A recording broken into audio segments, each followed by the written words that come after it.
Friends, मैं doctor Surendra Verma आपका अपने चैनल पर स्वागत करता हूं।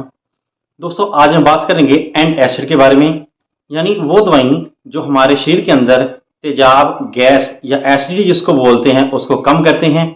लेकिन इन दवाइयों को खाने का कुछ एक नियम होते हैं, इनको खाते समय कुछ एक सावधानी रखनी होती हैं ताकि इनका असर प्रॉपर बना रहे और कोई नुकसान ना हो। क्योंकि आमतौर पर हम ये दवाई हमें केमिस्ट शॉप पर इजीली अवेलेबल होती हैं, बिना डॉक्टर की मर्जी के हम इसको खाते रहते हैं, लेकिन कुछ एक इस सावधानी का ख्याल नहीं रखते हैं। तो वो क्या सावधानी है, इसको जानने के लिए चलिए शुरू करते हैं आज का वीडियो।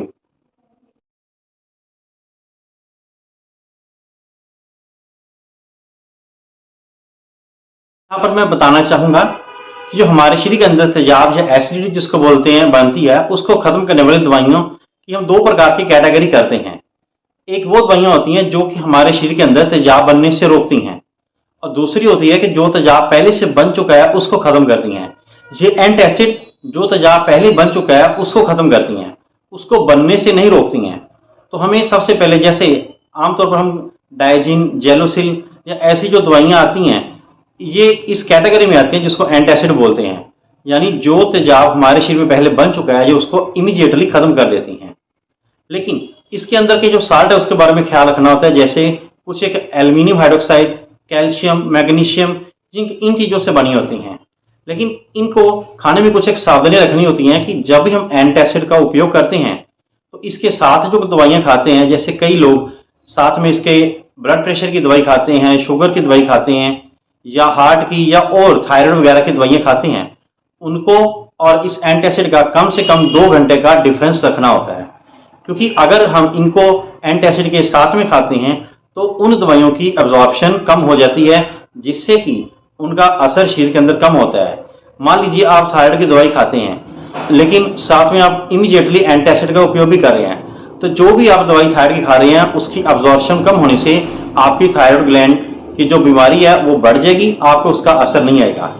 सिमिलरली, मान लीजिए आपको शुगर है और आप साथ में एंटासिड भी खा रहे हैं, कोई टाइम डिफरेंस नहीं रख रहे हैं, तो आपकी शुगर बढ़ जाएगी, ना कि कम होगी, चाहे आप शुगर फ्री एंटासिड ही ले रहे हैं। लेकिन क्योंकि इसके अंदर एल्यूमिनियम हाइड्रोक्साइड या अन्य ऐसे तत्व होते हैं जो कि बाकी जो मेडिसिन है उनकी एब्जॉर्प्शन को कम कर देते हैं, जिससे उनका असर कम आता है।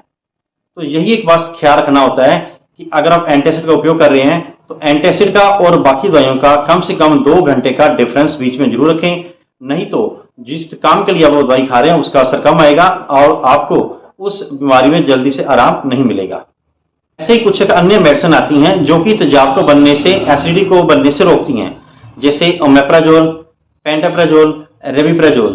ये दवाइयां एंटासिड का काम करती हैं, लेकिन ये तेजाब को बनने नहीं देती हैं और उसके कारण को हमें ढूंढना पड़ता है।